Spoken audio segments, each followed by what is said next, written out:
everyone, and welcome to Stories Build Businesses, the show that proves that your story isn't just something to tell, it's a strategy to build from. Here we think deeply, we care hard, and we explore how your stories and lived experiences are the key to building a business that's uncopyable, unforgettable, and unmistakably you.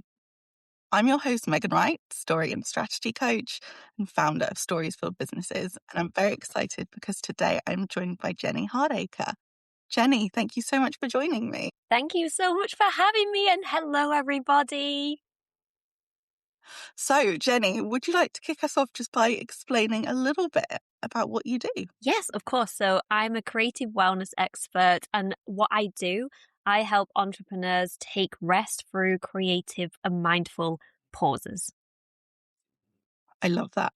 So, as me and Jenny have had a lot of conversations, and one of the things we really bonded over was that both of us come from that place of care being a really essential part of business.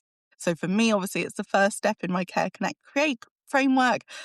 So, I'd love to know, what is it that made you really recognize that care has to be such an important part of business? So for me, it came at a place where I was giving myself no care, and I was giving it to everybody else but myself.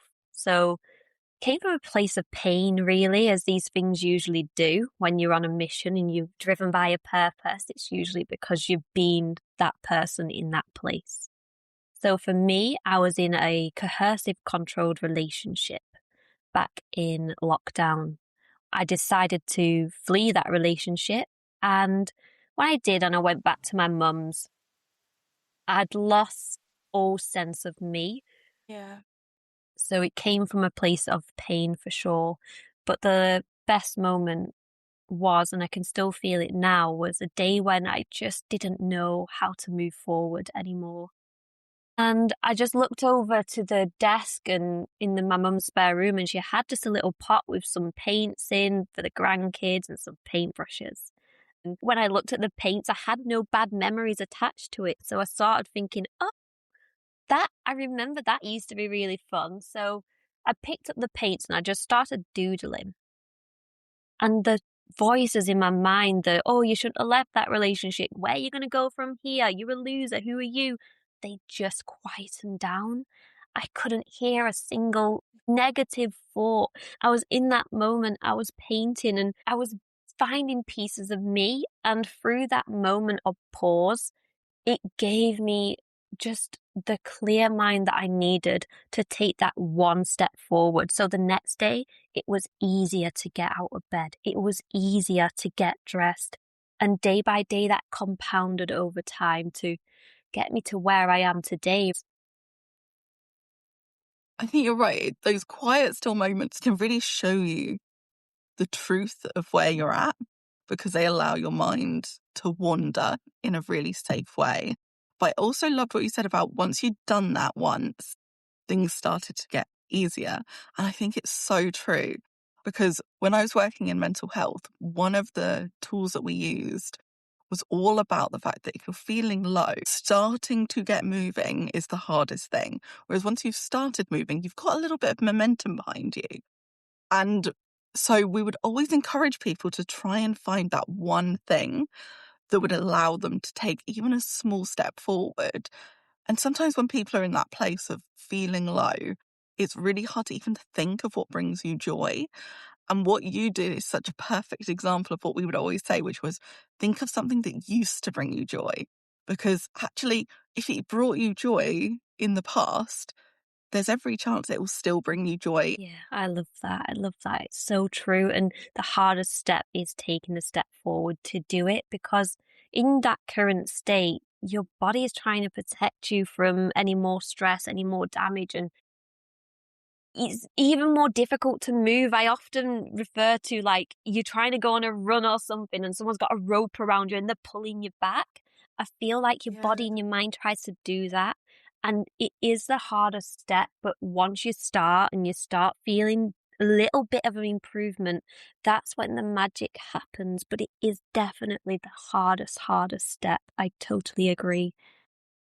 No, it definitely is. And I love that you're bringing your lived experience of having that moment, of finding that thing that brought you joy, not only into your own business, but you're also now sharing that message with other business owners that caring for yourself is so important in order to have a sustainable business.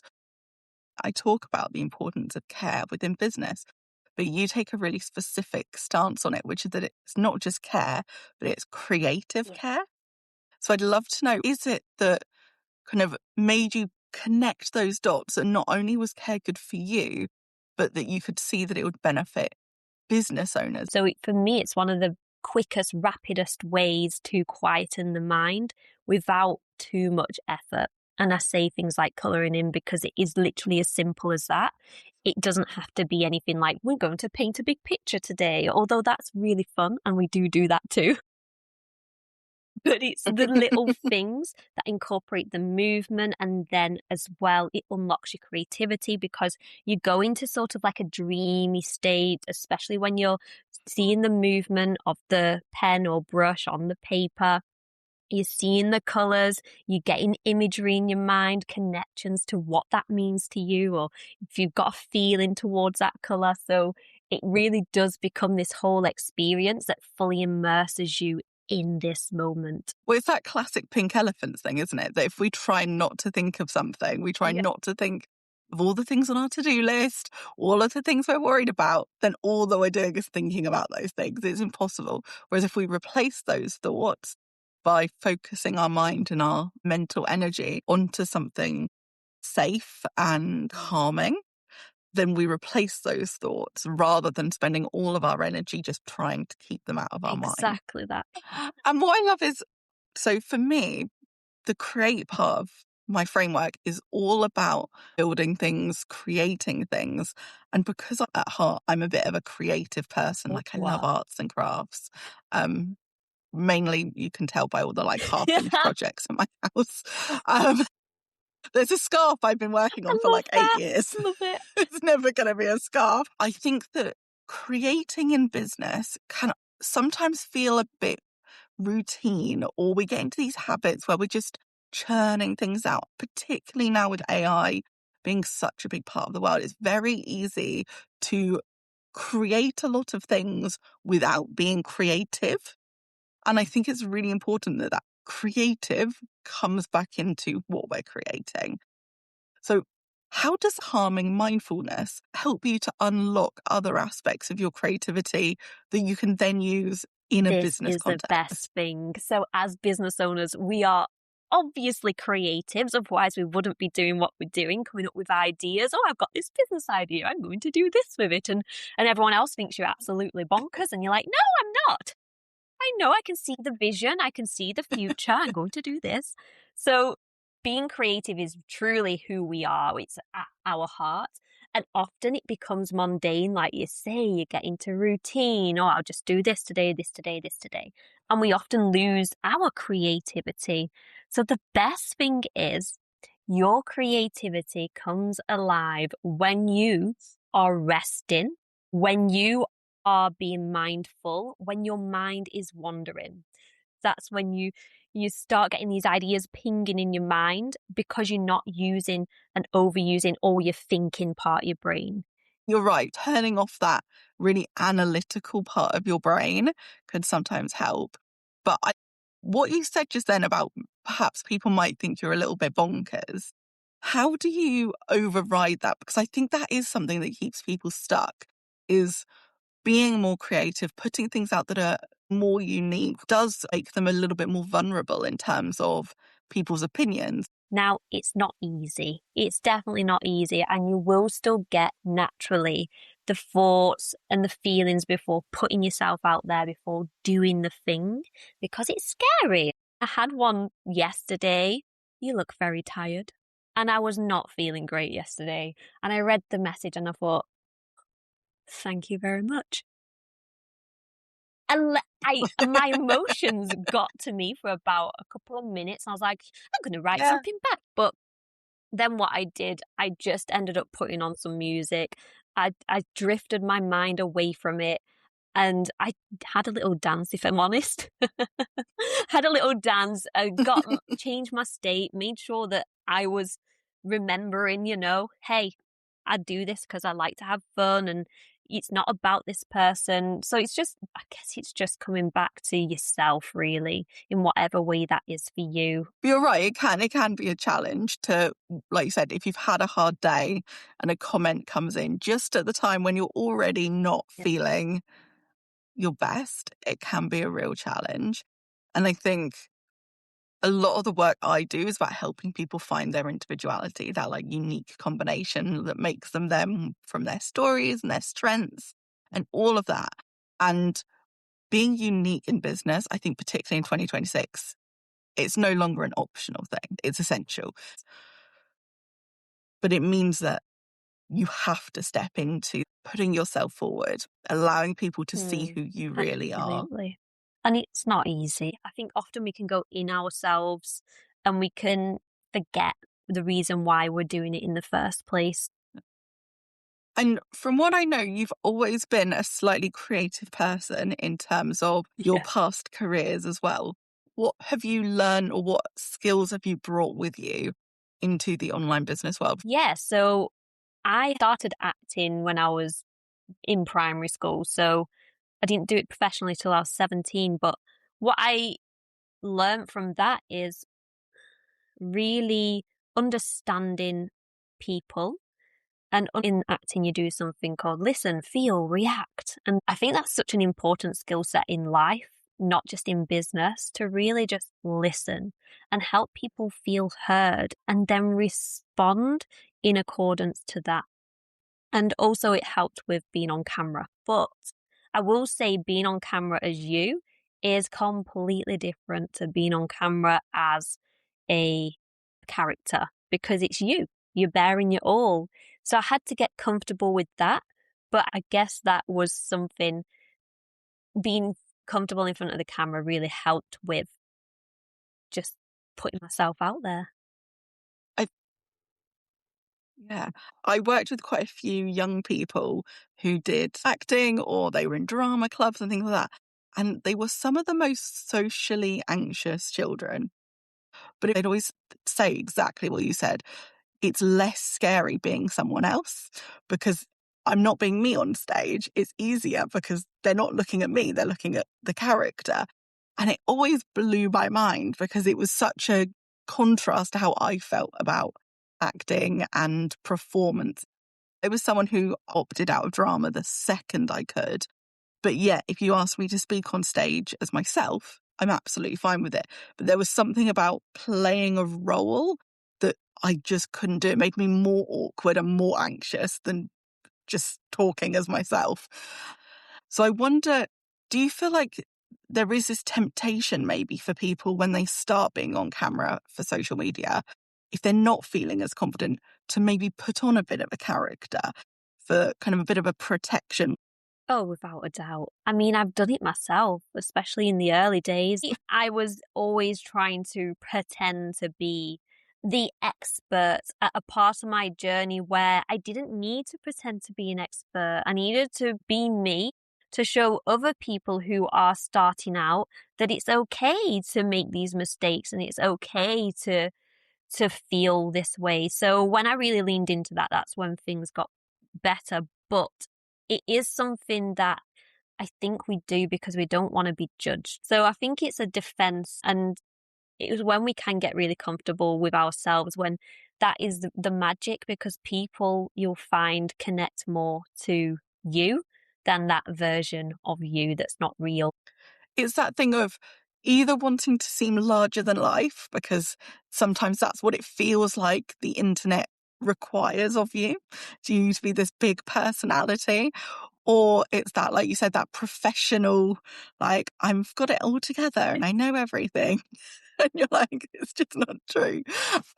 So I think people are tempted to put on those masks or protective layers when they're going online. And I think it does do them a disservice because when you're doing that, when you're putting on those masks, the mental gymnastics you need to do that is exhausting. Like, you can't sustain that. You can't continue to show up as someone that you're not, because eventually you'll either burn out or people will start to recognize that it's Mm. not quite who you are. And I think online there's a lot of talk about authenticity. That's a real, like, be authentic, be authentic. But I think so often when people aren't 100% being themselves, it's not through kind of a deceptive, not wanting to be themselves.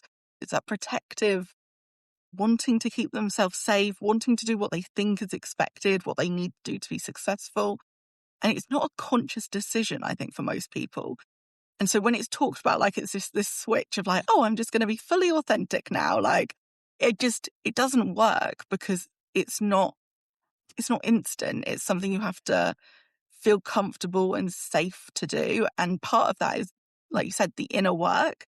But I think part of it is also the online business space as a whole, making more room for people who are doing things differently, making more room for people who are maybe a little bit quieter or more introspective, people who want to say things in a different way. And what really stands out in the crowd is the person who is different, the person that it always has been like that, the person that is the one that is going against the grain. And it can be very hard to do for sure, but you will always have people that are your people, people that are exactly like you, who feel like you, who think like you, who need to see more versions of them so that they feel comfortable. And how did you find that entering the online world?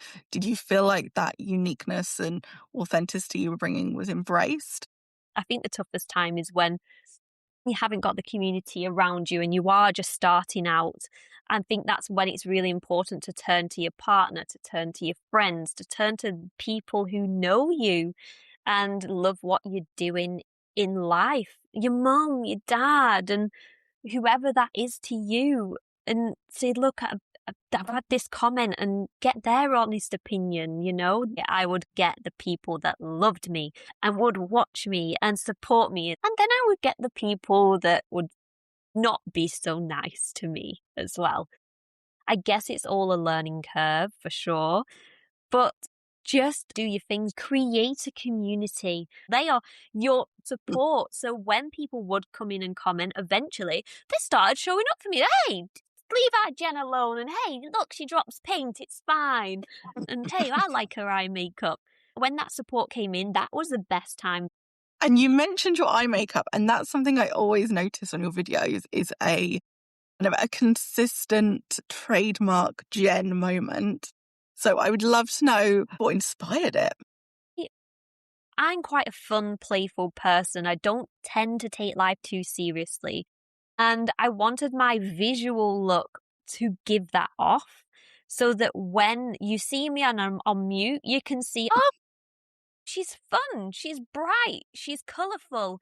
And it also takes me back to that place where I wasn't allowed to wear colour. I wasn't allowed to wear any colour on my face or my clothes. And it's sort of like, I guess, a two fingers up to that as well. Hey, I've got my colour on now, not stopping me. That's what it's all about. Reclaiming me and what my personality is about. And because colour to me is fun and playful, and I always want to give that off in some way, even when I'm doing serious things. You know, there's always going to be an element of fun and play with what I do. So if I can even do it with my eye makeup, then perfect. And was there anything that really surprised you when you were rediscovering who you were? Gosh, there's so many things. Like, I remember a couple of weeks after leaving the relationship, one thing I wasn't allowed to do was sing. And I started singing, and it felt like an alien was coming out my body. It felt uncomfortable. It didn't feel right. And for me to have been in that place where even singing wasn't something I was comfortable with, it made me realize that I wanted to be me again. I wanted to rediscover who I was. Just didn't know who I was anymore. I didn't realize what I was capable of. I always believed that I was stupid and that I was not nothing special, really, to put it bluntly. And when I started getting myself back, I moved and worked in the film industry. working in locations. And that really took a lot of drive and a lot of determination to going from a place where, hey, I wouldn't even dare say boo to a goose to, hey, you can't put that there. It made me realize that, hey, I've got this tiger inside of me that was just bursting to come out, and that I wasn't this weak woman that was just made to help other people and not really help herself. It's amazing the things that other people can somehow hide from us about ourselves, that we forget that there are aspects of ourselves that we can do more, that we can be more. It's almost like other people's assumptions about you and other people's beliefs about you get put on you so often and so strongly that it becomes fact, that we believe it about ourselves. And it takes, like you said, stepping into a new environment and seeing yourself through new eyes. Well, I think coming into business, that's something I've really noticed is it is an opportunity to see yourself with fresh eyes, for other people to see you in a new way. And it can feel very freeing. So although it does have that vulnerability that we spoke about earlier, it's also freeing to be like, there are no expectations on me other than those that I set for myself. It is exactly that. It's free. You get to decide. You get to decide what your content looks like. You get to decide who you work with.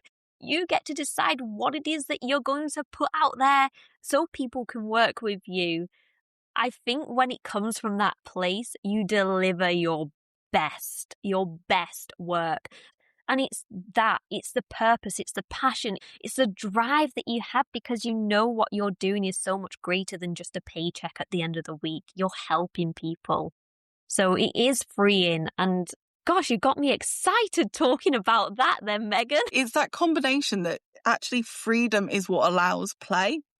Like if we're not free, if we don't have the headspace, if we don't have the permission to play, if we're boxed in by rules or other people's ideas, you cannot play. You can't be creative. And I think that was the biggest shift for me, is going from working in a 9 to 5, where anytime I had an idea, had to say to somebody, oh, I've had this idea, what do you think? Whereas now, if I have an idea, I get to do it if I want to.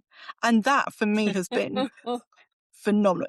The fact that I get to make that decision. No one else gets to decide which ideas that I action, which ideas have value, because I get to decide. And there's something so empowering and powerful about saying, do you know what? I get to play and I'm choosing that I'm not going to allow myself to get boxed in. And I think there is a freedom to being self-employed. And a lot of people think that that's things like, oh, you get to travel and you get to do X. But to me, it's the freedom of ideas and the freedom to play and be creative. I love what you said. I feel you put that absolutely perfectly. Well, speaking of putting things perfectly, I didn't pre-warn you about this, but what I like to do as I'm wrapping up every episode is gift somebody a word. So I think back through the whole of our conversation, and there's always one word that pops out at me that I feel encapsulates everything we've chatted about. And the word that kept popping up for us while we were chatting was voice. All about not only finding your voice, but using it. And I think for me, obviously you spoke about like singing and how like that was such a pivotal moment, but also finding your voice when you were on set and talking to the crew, but also finding your voice online and sharing that with people. So for me, that was what kept coming up with this idea that finding our voice and using it in business and in life is such an incredible thing to do and can be really transformative. Wow, that's so powerful. In terms of how we and live it's day to also a day. massive reminder to keep on using our voices, especially when it's the hardest times and we feel like we can't. They're the times we must to move forward and to really come back to ourselves. I love that. That was a beautiful surprise. Oh, I'm so glad. Well, thank you so much, Jenny, for joining me today. And thank you, everyone, for listening to Stories Build Businesses. If today's episode resonated, please share it with somebody else who needs to hear all about using their voice. and let me know over on Instagram at Stories Build Businesses. Remember, your story matters more than you think, and the way you build gets to feel good. See you next time. Bye.